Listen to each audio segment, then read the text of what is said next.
إن الحمد لله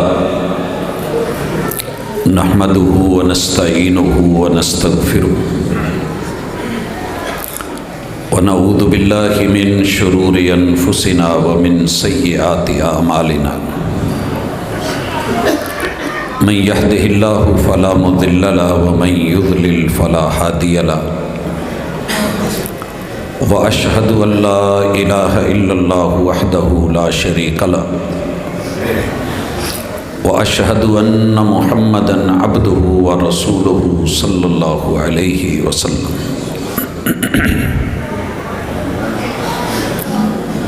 أعوذ بالله السميع العليم من الشيطان الرجيم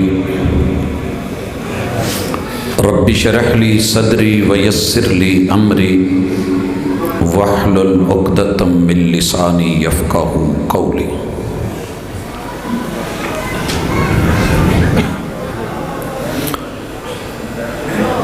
میں جو ہوا کبھی سر بسجدہ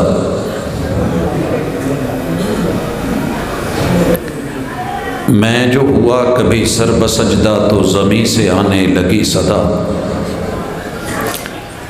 تیرا دل تو ہے صنم آشنا تجھے کیا ملے گا نماز میں۔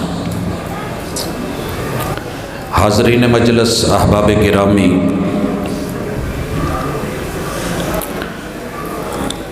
کائنات کے خالق نے اس دنیا میں کلمے کے بعد، ایمان کے بعد، توحید و سنت کے اعتقاد اور اقرار کے بعد سب سے بڑا اور سب سے اہم ترین عمل انسان کی پوری زندگی میں بندگی کی علامت اگر رکھی ہے تو اس کا نام صلاۃ اور نماز ہے۔ یہ دنیا میں نبی مکرم صلی اللہ علیہ وسلم پر دیگر احکام کی طرح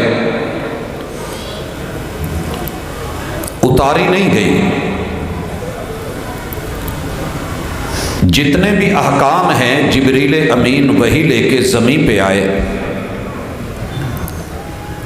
مگر جب اس عبادت کی باری آئی تو وہ آپ کو لینے کے لیے آئے۔ اسراء و معراج ہوا اور رب نے اپنے محبوب پیغمبر کو اس عظیم ترین تحفے سے نوازا۔ آپ واپس لوٹے اور پوری زندگی آپ علیہ الصلاۃ والسلام کی سفر میں، حضر میں، جہاد میں، غزوات میں، سریات میں اس پیار بھرے تحفے کو آپ نے کبھی چھوڑا نہیں، سوائے ان 17 نمازوں کے جس میں میرے محبوب علیہ الصلاۃ والسلام پہ غشی طاری ہے، بے ہوشی کا عالم ہے، اور زندگی میں آپ علیہ الصلاۃ والسلام جسے اپنی آنکھوں کی ٹھنڈک قرار دیتے ہیں وہ آج ہمارا عنوان ہے۔ وَجُعِلَتْ قُرَّةُ عَيْنِي فِي الصَّلَاةِ، لوگوں میری آنکھوں کی ٹھنڈک، میری آنکھوں کا سکون اگر رب نے رکھا ہے تو وہ اس فعل میں، اس عمل میں، نماز میں رکھا ہے۔ حضرات ذی وقار، یاد رہے یہ نماز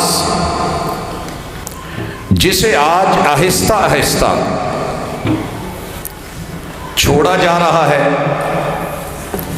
جو پڑھ رہے ہیں خشوع و خضوع سے خالی، اور اس دنیا میں جہاں بے شمار تبدیلیاں آئی ہیں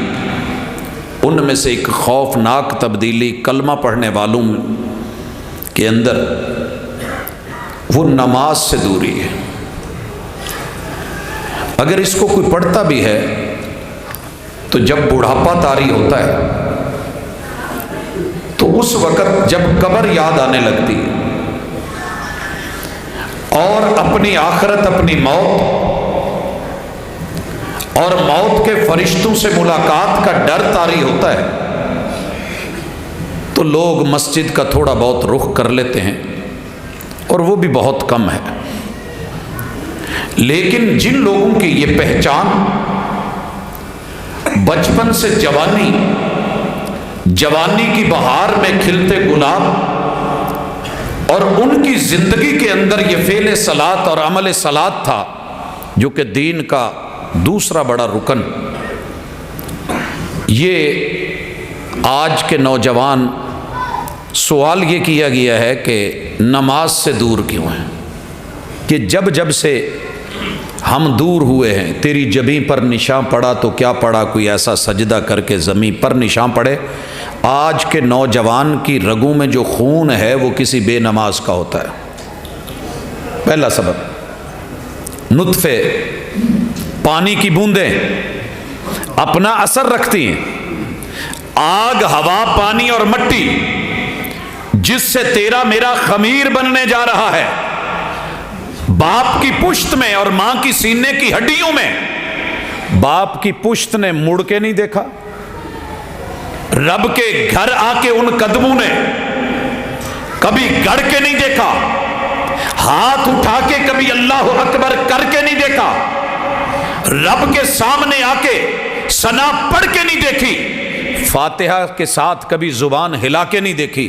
اور سورہ اخلاص یا قرآن کی دیگر صورتیں پڑھنا تو بڑی دور کی بات ہے۔ نہ اس کی کمر رب کے سامنے جھکی، نہ سجدے میں پیشانی گئی، اور نہ رب کے سامنے کبھی دھرنا دے کے تشہد کی حالت میں انگلی کو ہلاتے ہوئے۔ تو جس وجود سے یہ بنا ہے اس وجود کا بھی تو اثر ہوتا ہے۔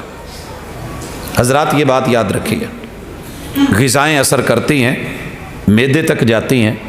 جیسی ہوں ویسے۔ آپ چاروں طرف دیکھیے، ہم جہاں سے کھانا لے رہے ہیں، ہوٹل، روٹی پکانے والا بے نماز، آٹا گوندنے والا بے نماز، پیڑے بنانے والا بے نماز، خریدنے والا بے نماز،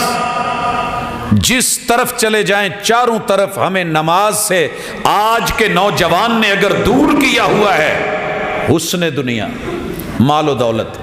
اور اس مال و دولت کے نتیجے میں چیزیں کھا پی کر کے ہمارے وجود کے جو خمیر بنے ہیں ان کے اندر کہیں نہیں ہے۔ میں کسانوں کو دیکھتا ہوں تو چاروں طرف بے نماز، الا من رحم ربی، اللہ جس پہ رحم کر دے خاص وہ ایک الگ بات ہے۔ تو جب سبب ڈھونڈنے چلے ہیں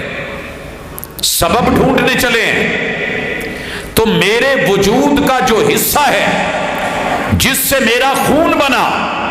جس رحم مادر میں میری زندگی گزری، فَلْيَنْظُرِ الْإِنسَانُ مِمَّا